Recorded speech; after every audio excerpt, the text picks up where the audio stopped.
Hello, everybody. Welcome to today's show. My name is Spencer Welsh. Thank you so much for joining us. It is, yes, because, frankly, I got up when it was Wednesday, and I haven't gone to bed yet, even though it's technically Thursday. This is our Wednesday show. We are live at a very late night edition of News Flash. Let's get into some of our stories today. Of course, the House, we're a little bit late on this one, but the House did get a debt ceiling deal. We're going to break it down for you, some of the good, some of the bad, and there is plenty of both in this deal for both sides. As much as it has been interesting to watch the Republicans get a little bit disappointed by good old Iron Joe Brandon with his surprisingly good negotiating skills, I must admit, there is still plenty of bad in this bill. And the fact that the negotiation even had to happen in the first place is still quite embarrassing. Some of that worst stuff is in climate. Heat map has a story for us on that.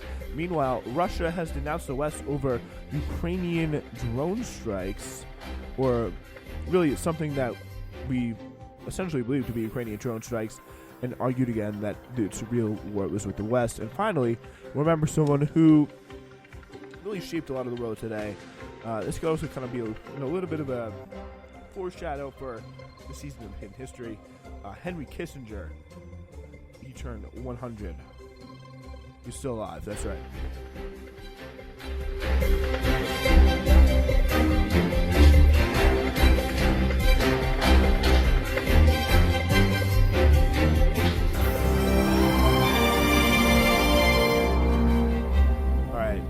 So we are starting off today with the House. They have just passed their debt limit bill, the debt ceiling bill, to avoid partisan default. So pretty much, I had a little bit of kind of a back and forth, kind of mixed feelings on this bill.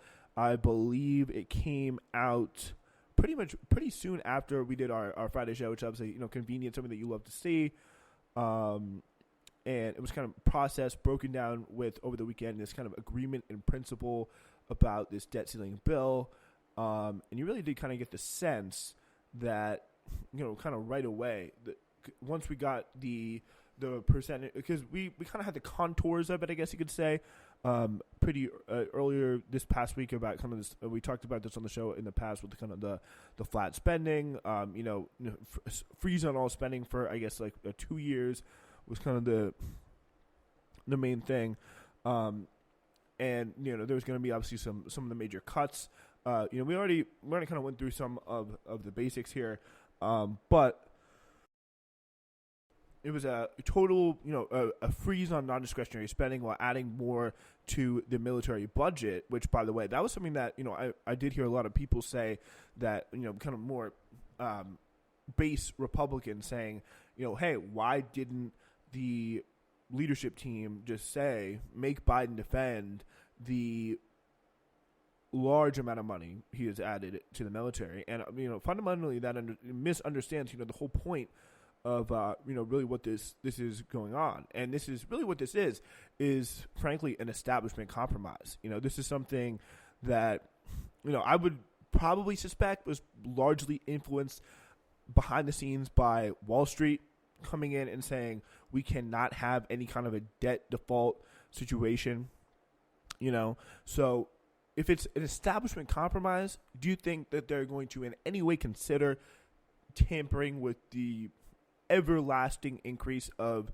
the Pentagon budget? Well, you got another thing coming. No, because that is just not going to happen. The Pentagon budget will go up as the seas go up to swallow the Pentagon whole. They'll still be voting it down the street. They'll still be voting in another 20% increase or whatever the hell it is. And of course there's going to be no cuts to veteran spending or to the homeless or any of the homeless programs, but there are at least direct cuts any kind of spending freezes, but there will be work requirements also added for the SNAP program and the TANF program for families who are single childless men from 50 to 54, and apparently that is also being canceled out. This is a little bit of up for debate. They are making it harder for those people 54-year-old childless men. And apparently that saves a bunch of money, but the 50 to 54-year-old childless men, making it harder for them to access TAMF and SNAP, which obviously, again, not a good thing. Cutting access to the program, making the program less quality, not something you should really ever do. The people who are in good faith, in good conscience, like Bernie Sanders, no surprise, who are coming out and voting for this bill. Not voting for this bill. I think they're absolutely right. They're absolutely right to not vote for this bill from a left-wing position, because it is a completely unnecessary austerity budget. It's cutting programs. It's taking resources and money away from the people who absolutely need it most. But there is some sort of contention that this is not even going to be a real cut on people who can access the programs, because the people who will kind of be kicked off via the older work requirements, the 50 to 50-year-old, 4-year-old, single childless men, will eventually, be canceled out by policies that make it easier for homeless and veterans. So to the people who are kind of the most caught up in the system and would probably have the least time to access these benefits, which is why people are saying don't get too excited. It still may be a net cut to SNAP, but people are saying it's going to be a net add because these people are going to these groups are going to be their access will be made easier. We don't know that quite yet. There's also a fair bit of money. So we get those cuts. And look at the work requirements, or so I guess you could say those freezes, which are in actuality cuts. You also have the situation with the IRS, where you have a pretty large chunk of change. I believe it's about a quarter of the.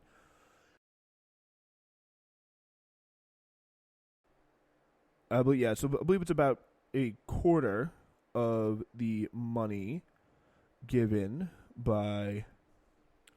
It's probably about a quarter of the money given by.